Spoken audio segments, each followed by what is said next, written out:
Welcome to Inside Roanoke. I'm Melinda Mayo, the Communications and Media Officer for the City of Roanoke. Today we're here at Taubman Museum of Art to learn about a special exhibit that's coming in April. We're also going to learn about the 2020 census and a lot more, so stay with us. A little soap and water can go a long way. When you wash your car in a driveway, the soap, oil, and grease can flow into storm drains and pollute our rivers and streams. Always try to wash your car on the lawn. This will allow the water to soak into the ground. If you have to wash your car in a driveway, make sure the water drains onto your lawn and not a storm drain. Use a biodegradable soap. Dump your wash bucket in your sink or allow it to filter through the grass. It's easy to keep your car and our waterways clean by doing the right thing. My guest is Tanya Pickett, and Tanya is our Neighborhood Services Coordinator. Tanya, we want you to tell us about Leadership College. I know that's coming up. Start by when and where does it take place? Yes, thanks for having me. Sure. It takes place on Thursdays beginning March 19th and it goes to May 14th with a graduation the following Monday. It takes place here in the municipal building, but not here on the north side. It's over on the south side and the first floor. But we will be having some rotating sessions where we go to other buildings that are Roanoke City buildings as well. Okay. And how long does it last? It's from 6 to 9 p.m., so it's 3 hours every night, although if you come at 5:30, you get to finish your light dinner before we start with the classes. Okay, and how many weeks is the class? It's 9 weeks. 9 weeks, okay. Now, can anyone attend? We do have it open for Roanoke City residents or if you work in Roanoke City as well. But the reason why we limit it to Roanoke City residents is because the structure in like Roanoke County is a lot different than Roanoke City. So it's really good to know where you live and how things work. Does it cost anything to participate? It's actually free to participate. And in participating you get that free meal and then you also get a lot of swag as well. Okay. Now, for those who may not know much about it, tell us a little about the classes. What kind of topics do they talk about at this? Basically, the topics are everything, every department in the city. You learn who does it, how they do it, why they do it. And so you get to question anything from taxes to solid waste to Parks and Rec to the mayor, constitutional officers. So it's the whole gamut. Every night's kind of a different theme, and then you get to actually speak with people who run the departments. Okay. So that was my next question. Who actually gives out the information? So it's folks from departments? Yes, it's usually the director or the leader of the department, and a lot of times they bring their staff that do different tasks within the department to explain it too. So you really get to know straight from the horse's mouth, as they say. Now, I understand you might have some new things planned for this year. Yes, we're doing a few changes. Before, it used to be more heavy PowerPoint and presentations, so we're still going to have those, but we're going to give everybody the opportunity to kind of look at those in advance and develop some questions. So during the class, it'll be a little more conversational, some fun interactive activities. And then we're also going to have some field trips this year where we go on an arts and culture tour. We're actually going to have a class over at the Water Authority at the plant pollution control plant. And so you get to see kind of a taste of other things that we offer that you might not see every day. I see. What do you think people enjoy the most about this? Most of the people really like the camaraderie within the class and get to know other people in the city. And you really start building relationships with people who are in leadership positions within the city. And just they say, you know, I never knew taxes were so much fun, or I never knew, you know, exactly how we recycle. So you just get to answer a whole lot of questions that you may not even know you had. Right. Well, if somebody's watching and they're interested in registering, how do they do that? You can go onto our website, roanokeva.gov/leadership college. Also, if you follow our Office of Neighborhood Services Facebook site, it's roanoke.neighborhoods. You can go onto our site, it's under events, Leadership College, and you can actually click on tickets and it'll take you right to the registration form. Well, we hope you have a big group and it's very successful this year, and thank you for telling us all about it today. Well, we're very excited. Hope to see you there. Thank you. Thanks. 3 facts about lead poisoning. Just a few particles of dust from lead-based paint are enough to poison a child. Lead from deteriorating paint can be found in the soil around the home and in older playgrounds. Since children often put their hands or toys in their mouths, washing their hands helps protect them from lead poisoning. Lead poisoning affects over 1 million children today. Find out when your home, school, and daycare center was built. If it was before 1978, it probably contains lead-based paint. Contact Lead Safe Roanoke at 853-5682 for more information. My guest is Darren Warner, and Darren is at the Roanoke office of the U.S. Census Bureau. Darren, thank you for joining us. We want to know more about the census. First, what is the census and when will it start? Thanks. Thanks for having me today. Really appreciate it. The census, the decennial census takes place every 10 years, and it's a head count of every person living in the United States on Census Day, April 1st. Okay. And it's been conducted every 10 years since 1790. Wow. And so, when will this year's census happen? It's really important that folks start checking their mailboxes. Really? March 12th. That's when the invitations will start rolling out across the country, but including the Roanoke Valley. And it'll be a postcard to go online or dial in by phone so they can respond to the 10 questions, about 10 minutes each, 10 minutes total. Right. And if they wait, they'll get a paper copy as well in their mailbox for most people. So I know we're doing this today, this little interview, but there's other ways I'm sure you're trying to get the word out to people about the census. Absolutely. And that it's coming and how important it is. What are some of those ways y'all are doing that? We really want every part of the community to know, and we recognize that some neighborhoods in the valley are at risk of an undercount. Yeah.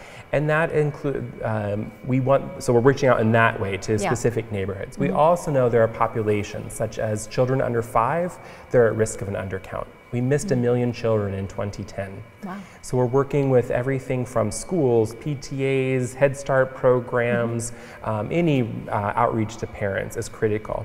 We also know veterans, minority populations, and foreign-born populations are at risk. So we're working with a variety of partners to make sure language needs, access to mobile questionnaire assistance, etc., are available to every corner of the valley. And now you mentioned that mobile, you're going to have different ways that people can participate, right? Talk about that a little. Absolutely. The first is we know folks don't necessarily want someone knocking on their door. Right. So if they respond online, by phone, or in paper, we will never show up at their door. So that will all be, for most people, that will come to their mailbox. So if they're checking that and respond, they'll be done in 10 minutes. They can do it on any internet connected device. So their phone while they're waiting for coffee, or the drop-off line at school, a computer anywhere that's connected. It is all secure. It is a secure connection to the Census Bureau, and we can never share that information. Right. That was my next question about the security of what people share. It's confidential, right? No one else will know what they say, right? Absolutely, Melinda. And one of the biggest reason that folks do not respond is a fear that that data is going to be used against them in some way. So it's really important that folks understand, not only am I held to confidentiality for my lifetime, the data itself is really protected, and courts and the laws protect it from use from any agency, local, state, federal, in any way, shape, or form. So only that aggregate data about populations and demographics, economics, etc., that is shared with the public is what can be shared with any other organization. Okay, so we're talking about it, we're getting the word out today. Tell us, for somebody who's watching, why is it important for them to participate in the census? Oh, every corner of the community is going to be impacted. The census data is used to determine the distribution of about $675 billion to communities and states. George Washington University, their numbers indicate $17.7 billion for the Commonwealth of Virginia. Wow. And those numbers are everything from schools, healthcare, small business, roads and transit, every piece of the community. And I like to think about it as this is the way that taxes flow back to the community. Yeah. So it helps us as a community to get money, federal money. Absolutely, and that includes neighborhoods through community development block grants, certain programs for benefits, schools, or Head Start, for example, is one of the biggest. Okay, now one more thing I wanted to mention. I know it takes a lot of people to conduct a census. Are you all looking for workers? Hundreds, absolutely. Okay. We will hire over 200 folks in the greater Roanoke Valley. And that includes folks who work here at our office full-time. It also includes those folks who will set their own schedule in the field. Okay. So it's a great opportunity to earn between $12 and $18 an hour. Setting your own schedule that can change each week according to your availability.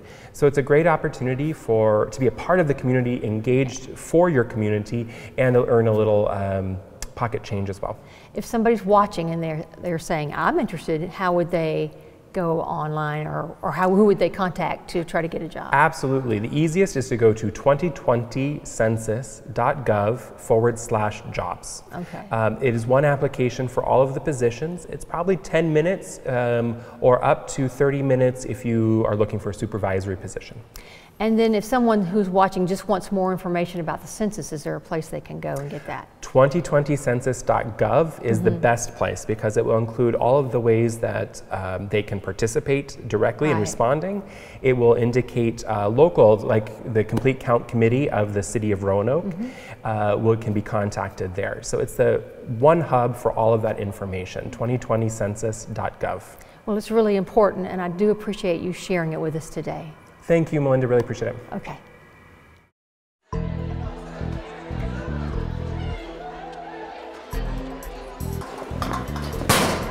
What's up, punk? What you taking those books home for? They ain't gonna help you on the streets. To study?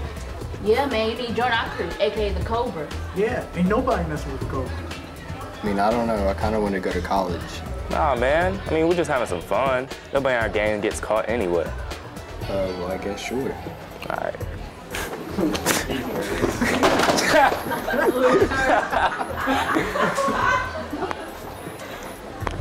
Hey, look, Henry. If you're gonna keep rolling with us, you gotta prove to me that you can hang.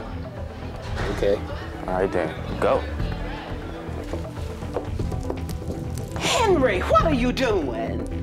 Every year, over 7,000 arrests result from gang activity. You could end up just like these criminals. Is that what you want? Don't be a part of the problem. Be a part of the solution.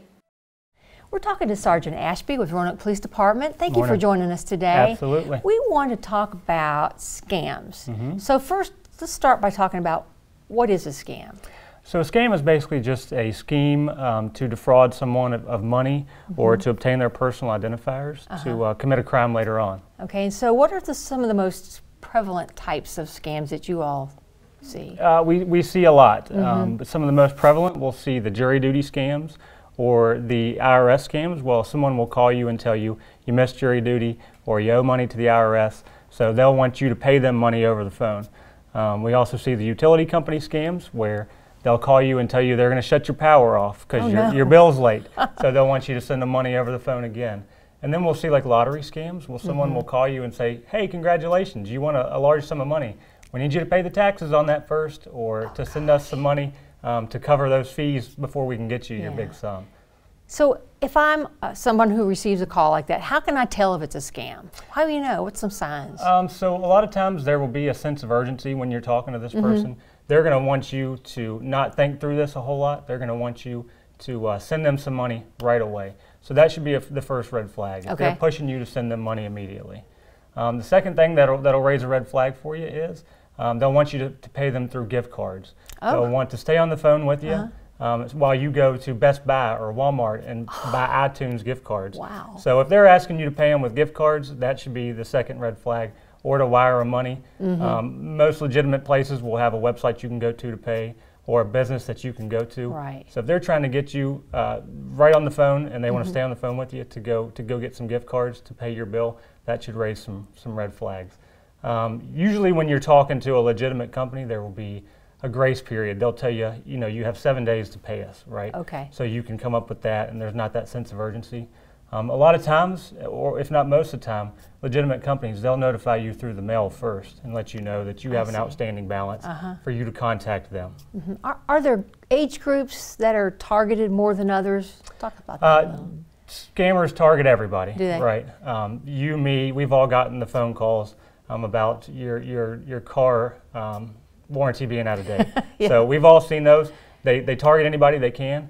Elderly are more susceptible, obviously, because they're more trusting, right? And then we see that they target people from out of the country who are into the country new, don't know exactly how our systems work, and a lot of times are hesitant to report these things if they are the victims of scams. So how can I prevent myself from being a victim? What are some things I can do?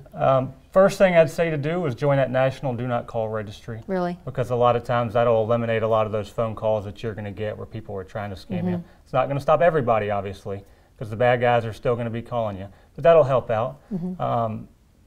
Like we said before, there's always that sense of urgency. Yes. So slow down, right? Think it through. Speak to a friend or a relative about the phone call you just got. See if they think that sounds okay, right? See if that sounds normal to them. A lot of times they'll tell you, no, that's not normal. Don't go get a gift card and pay somebody over the telephone, right, for your bill. Again, never wire money, never pay in gift cards, and always ask to pay in person, because like I said, most of these companies will always have a business you can go to speak with someone, or they'll have a website that you can go to verify that it's correct. And check with the Better Business Bureau. They have these websites where you can go and verify companies as well. I see. Anything else that we haven't covered that people need to know about scams and how to prevent themselves? No, I don't believe so. A big thing for us to do is check on your elderly parents, relatives, make sure that they're not the victim of scams, kind of fill them in on these types of things so they're aware of what to look for. And should people report a scam if they are a victim? Absolutely. Okay, well, how do they do that? If you think you're the victim of a scam, you can call the police department and report it. That's 853-2212. We can investigate those crimes right as they come in. If you want some education, if you'd like us to come speak to your church or your civic group, call 853-2212. You can ask to speak to me, Sergeant Ashby, and we'll be happy to come out and fill you in and give you a brief presentation on that. Great. Well, it's good information, and thank you so much for letting us know. Absolutely. Okay. Thank you. Want to learn how to manage your money better, save for that car or dream home, or be able to bounce back from bad credit mistakes? Bank On Roanoke Valley can help. Bank On works with local banks, credit unions, and local governments to offer free classes at local libraries in our community. It's easy, free, and it's happening right where you live. Check out the calendar of classes or sign up at bankonrv.org or call 777-4200 for more information.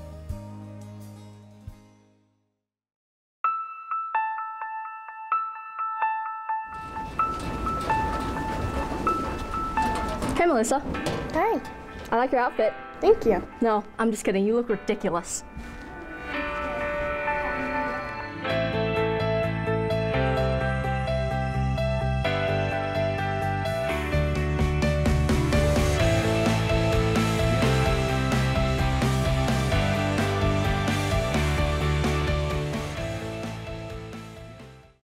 My guest is Cindy Peterson. She's the Executive Director of Taubman Museum of Art. And we're here today to talk about the art and legacy of Dorothy Gillespie. We're going to have an event coming up in April. Tell us about that and what is it all about? We are so excited to be able to celebrate art and legacy of Dorothy Gillespie Centennial Celestial, and that will open on April 3rd with our first Friday programming, and we'll be in 2 of our galleries highlighting her work from abstract expressionism from the 50s and 60s up to her really hallmark works that are with that vivid color and the cut metal working. Okay, now why are we honoring Ms. Gillespie? Tell us a little bit about her. So she's a native Roanoke, and she is nationally well known for her works of art.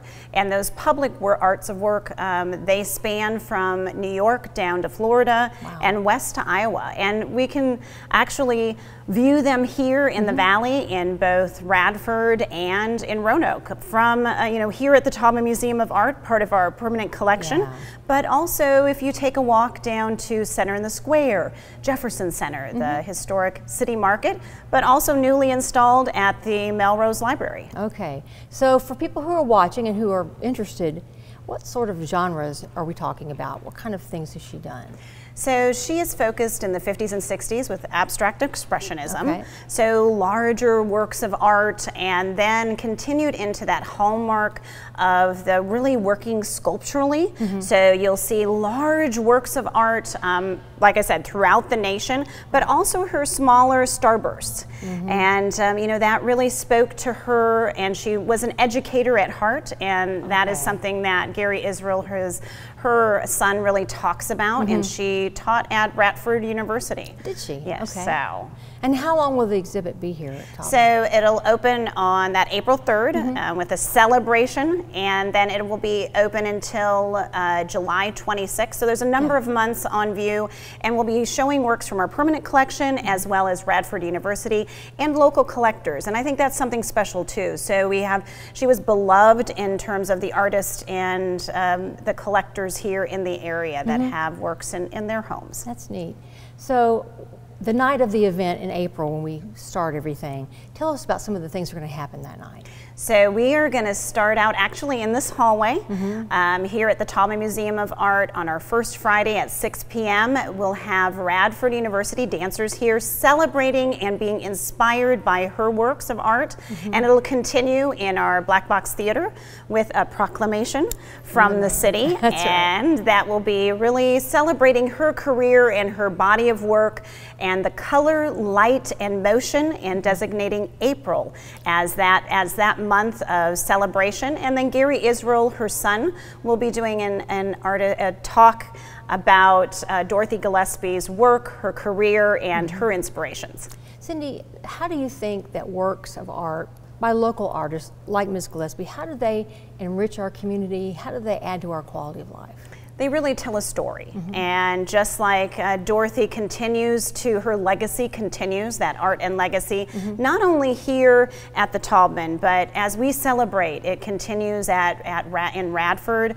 Radford University is showing an exhibition, so will Hollins and Roanoke College, and so that continues, and it really inspires our young people that are here, our emerging artists, but also celebrates who we are here in Roanoke and the New River Valley. Will there be some information like online or somewhere where people can go and find out about the exhibit and when it starts and how to get here and all that? Yes, so you can visit our website, taubmanmuseum.org, and everything is listed with the exhibitions and descriptions, but also what's going on that evening and any type of museum school classes. We relate what we do in our galleries back into the classroom for children and adults, and we'll have an interactive area celebrating Dorothy's work where you'll actually get to do some hands-on activities. It sounds very exciting, and thank you so much for sharing it with us. Thank you. We're excited to have everyone come out and celebrate with us. Great, thanks. Thank you.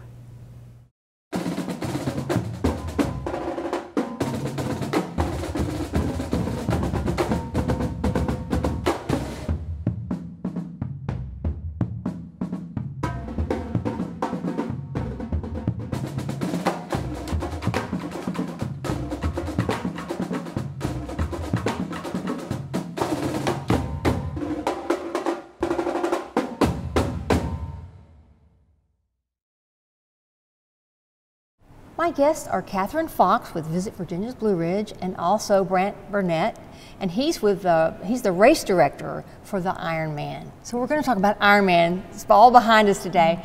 Remind us what it is and when it's going to take place. Yeah, absolutely. So it's a 1.2 mile swim that'll take place at Carvin's Cove Reservoir.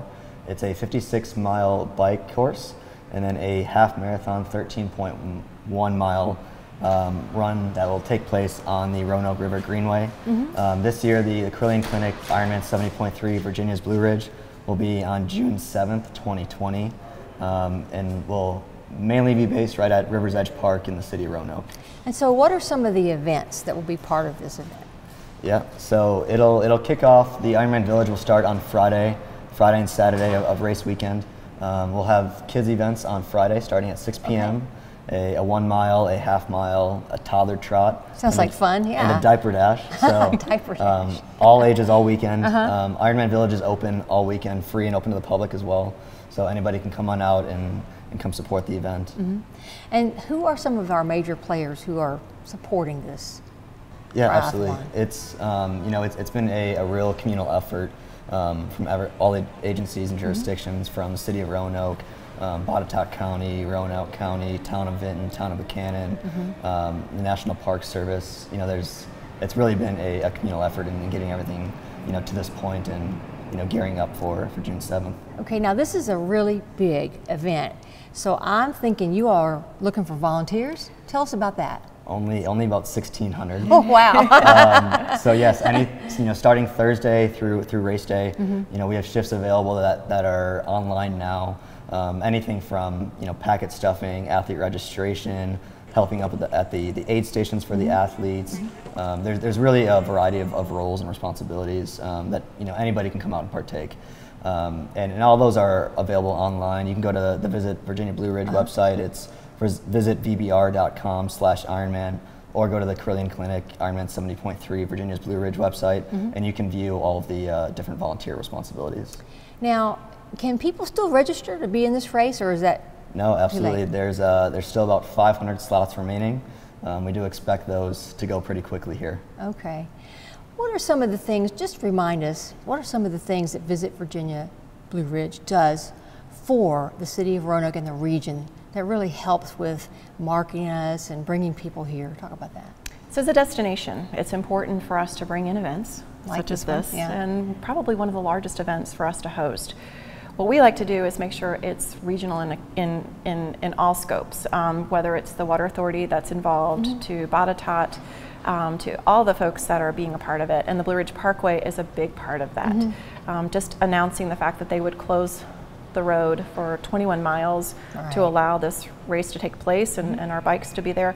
It's a big effort. So what we like to do is be a leader for the race organizers in order for us to see this come out and the logistics take place and everything be a success. What are the benefits of having a major race like this come to Roanoke? How does that help us? Well, more than anything, it's built enthusiasm and pride, and I think more people in fitness, and bikes have been, more bikes have been sold and more running, and just more, I think there's been more support, but certainly it's the economic impact that really is the biggest part and the biggest piece of this. But it's people taking home a memory, a medal, anything that will give them an opportunity to have seen this area for the very first time. So it's going to build an image for our region. People coming here just for the race who will see Roanoke and say, wow, I didn't even know this existed. Absolutely. We know that there's multiple states that have already registered, countries that have registered. Really? 16 different countries. Wow. So we're excited about the whole outcome that can be part of this, and how many people that we have never been to this area before who will be able to really see this area in its fullest. That's great.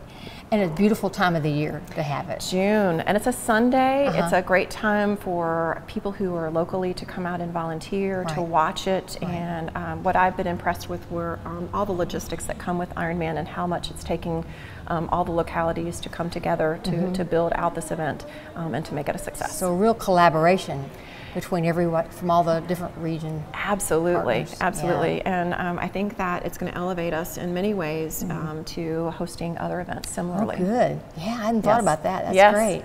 And remind us again of the date. June 7th, 2020. Okay. Yeah. If somebody's watching and they want more information, how do they get it? So you can tell them from your website. Yeah. So it's the Carillion Clinic Ironman 70.3 Virginia Blue Ridge's website. And you can just go to ironman.com and select the race and view all the information there. Okay. And then we've also built out a website specific to the event itself at visitvbr.com/Ironman, and all of it's there. Well, how exciting, and thank you for sharing all of it with us today. Thanks for having us. Thank you. Thanks.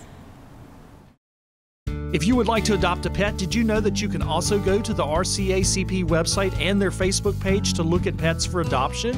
It's easy to do. Simply go to their website at rcacp.org or visit their Facebook page. Both sites include information and pictures of animals waiting to be adopted.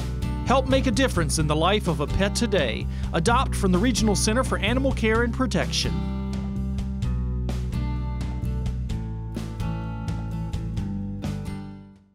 We hope you've enjoyed this month's show, and we'll see you next time on Inside Roanoke.